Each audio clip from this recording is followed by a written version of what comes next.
റാന്നി ബിവറേജസിന് മുന്നിലെ സംഘർഷത്തിന് പിന്നാലെയാണ് കീക്കുഴൂർ സ്വദേശി അമ്പാടി സുരേഷിനെ പ്രതികൾ കൊലപ്പെടുത്തിയത്. എന്താണ് റാന്നിയിൽ നടന്നത്? അത് അലമീൻ അവിടെ നിന്ന് വിവരിക്കും. കാണാം.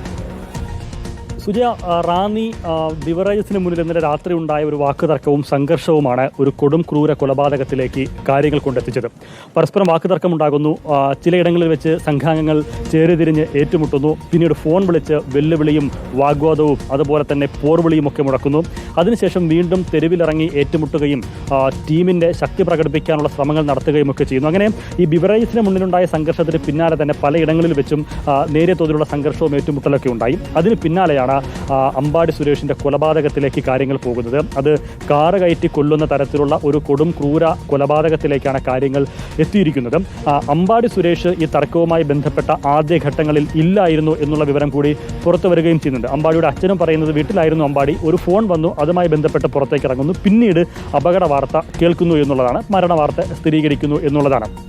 അമ്പാടിയുടെ സുഹൃത്തുക്കളായ ചില ആളുകളും ഈ കൊലപാതകം നടത്തിയ വാഹനം ഇടിച്ചു കയറ്റിയ സംഘാംഗങ്ങളിൽ ചിലരും തമ്മിലുണ്ടായ വാക്കുതർക്കം, അത് പിന്നീട് നേരത്തെ സൂചിപ്പിച്ചതുപോലെ ഈ ഫോൺ വിളിച്ച് ചീത്ത വിളിക്കുകയും പോർ മുഴക്കുകയും അതുപോലെ തന്നെ വെല്ലുവിളിക്കുകയും ഒക്കെ ചെയ്തപ്പോൾ ടീം തിരിഞ്ഞ് സംഘാംഗങ്ങളായി പിന്നീട് തെരുവിലേക്ക് ഇറങ്ങി അത് ചോദിക്കുകയും പറയുകയും ഒക്കെ ചെയ്തതാണ് പിന്നീട് ഈ ഒരു കൊലപാതകത്തിലേക്ക് കാര്യങ്ങൾ കൊണ്ടെത്തിച്ചത്.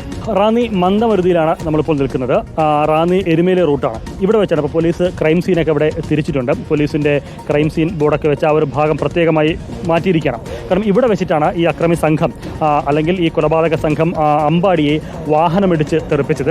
ഇവിടെ നിന്ന് വാഹനം ഇറങ്ങി റോഡ് ക്രോസ് ചെയ്യുമ്പോഴായിരുന്നു എതിർവശത്തുകൂടി വന്നിരുന്ന കാറ്, ഒരു സ്വിഫ്റ്റ് കാറ് ഈ പറഞ്ഞതുപോലെ അമ്പാടിയെ ഇടിച്ച് തെറിപ്പിച്ചത്. ഇവിടെ രണ്ട് ചെരുപ്പുകളുണ്ട്. ഒരു ചെരുപ്പ് കാണാം, തൊട്ടപ്പുറത്ത് റോഡിൻ്റെ ഭാഗത്തൊരു ഷൂ കിടക്കുന്നത് കാണാം. ഒപ്പം ഒരു മൊബൈൽ ഫോൺ കിടക്കുന്നുണ്ട്. അത് അമ്പാടിയുടെ മൊബൈൽ ഫോണാണ് എന്നുള്ളതാണ് മനസ്സിലാക്കാനാകുന്നത്. പോലീസ് അതെല്ലാം എടുത്തിട്ടില്ല.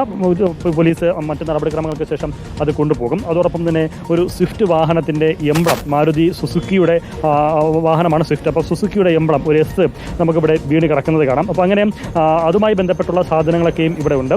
വാഹനം തൊട്ടപ്പുറത്ത് മറ്റൊരു സ്ഥലത്ത് നിന്ന് പോലീസ് കണ്ടെത്തുകയും ചെയ്തിട്ടുണ്ട്. ഈ പ്രദേശത്ത് വെച്ചാണ് അമ്പാടി സുരേഷിനെ സംഘം ഇടിച്ചു വീഴ്ത്തിയതും മരണത്തിലേക്ക് നയിച്ചതും. അത് ബോധപൂർവം ഒരു കൊലപാതകമാണോ എന്നാലും, അതുപോലെ തന്നെ ഇനി അതല്ല ഇവർ മദ്യപിച്ച് ലക്കുകെട്ട് ഈ തർക്കത്തിൻ്റെയൊക്കെ വൈരാഗ്യത്തിൻ്റെയൊക്കെ പ്രകോപനത്തിൻ്റെ പേരിൽ കൈവിട്ട് കളിച്ചതാണോ എന്നുള്ളതൊക്കെ അബദ്ധത്തിൽ സംഭവിച്ചു പോയതാണോ എന്നടക്കമുള്ള കാര്യങ്ങളിലൊക്കെ പോലീസിന് സംശയമുണ്ട്. അതിലൊക്കെ ഒരു വ്യക്തത വരേണ്ടിയിരിക്കുന്നു. എന്നാലും ഇതാണ് അമ്പാടി സുരേഷിനെ ഇടിച്ചു കൊന്ന, വാഹനം കയറ്റിക്കൊന്ന ആ സ്പോട്ട്, ആ അപകടം നടന്ന മന്ദമരുതിയിലെ ആ സ്പോട്ട്.